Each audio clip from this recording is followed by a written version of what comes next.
Lecture du livre de Genèse au chapitre 21. Le titre: Isaac et Ismaël. Le Seigneur intervint en faveur de Sarah comme il l'avait dit. Il agit envers elle selon sa parole. Elle devint enceinte et donna un fils à Abraham en sa vieillesse, à la date que Dieu lui avait dite. Abraham appela Isaac le fils qui lui était né, celui que Sarah lui avait enfanté. Il circoncit son fils Isaac à l'âge de 8 jours, comme Dieu le lui avait prescrit. Abraham avait 100 ans quand lui naquit son fils Isaac. Sarah s'écria: Dieu m'a donné sujet de rire. Quiconque l'apprendra rira à mon sujet. Elle reprit: Qui aurait dit à Abraham que Sarah allaiterait des fils? Et j'ai donné un fils à sa vieillesse. L'enfant grandit et fut sevré. Abraham fit un grand festin le jour où Isaac fut sevré. Sarah vit s'amuser le fils que Agar l'Égyptienne avait donné à Abraham. Elle dit à ce dernier: Chasse la servante et son fils, car le fils de cette servante ne doit pas hériter avec mon fils Isaac. Cette parole fâcha beaucoup Abraham parce que c'était son fils. Mais Dieu lui dit: Ne te fâche pas à propos du garçon et de ta servante. Écoute tout ce que te dit Sarah, car c'est par Isaac qu'une descendance portera ton nom. Mais du fils de la servante, je ferai aussi une nation, car il est de ta descendance. Abraham se leva de bon matin, prit du pain et une outre d'eau qu'il donna à Agar. Il mit l'enfant sur son épaule et la renvoya. Elle s'en alla errer dans le désert de Beer-Sheva. Quand l'eau de l'outre fut épuisée, elle jeta l'enfant sous l'un des arbustes. Puis elle alla s'asseoir à l'écart, à la distance d'une portée d'arc. Elle disait en effet: Que je n'assiste pas à la mort de l'enfant. Assise à l'écart, elle éleva la voix et pleura.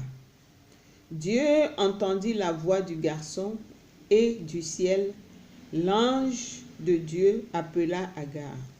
Il lui dit: Qu'as-tu, Agar? Ne crains pas, car Dieu a entendu la voix du garçon.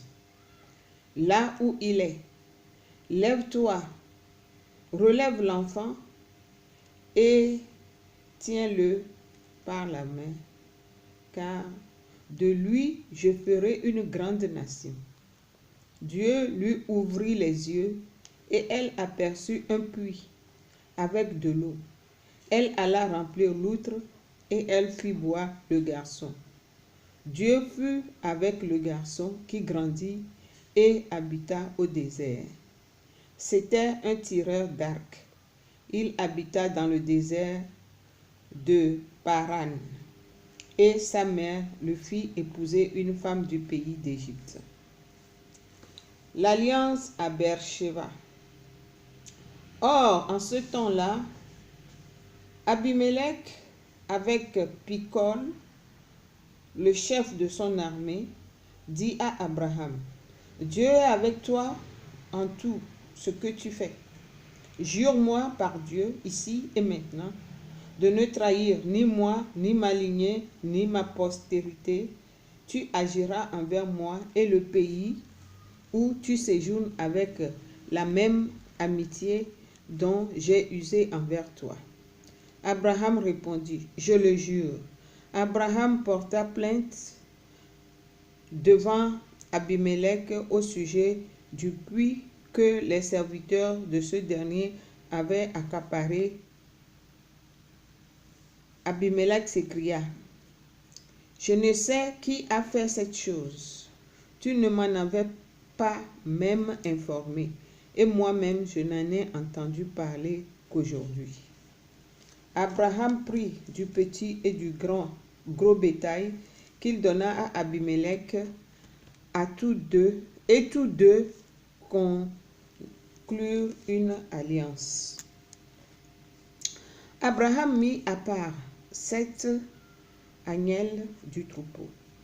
Abimelech dit à Abraham: que font ici les 7 ânes que tu as mis à part?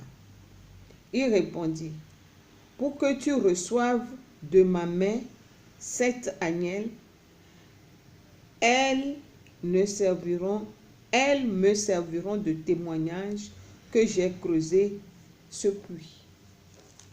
C'est pourquoi on appela ce lieu Beer-Sheva, car c'est là que tous deux avaient prêté serment. Ils conclurent une alliance à Beer-Sheva. Abimelech se leva et, avec Picol, le chef de son armée, il retourna au pays des Philistins. Il planta un tamari à Beer-Sheva, où il invoqua le Seigneur, le Dieu éternel, par son nom. Abraham résidant longtemps au pays des Philistins. Parole du Seigneur.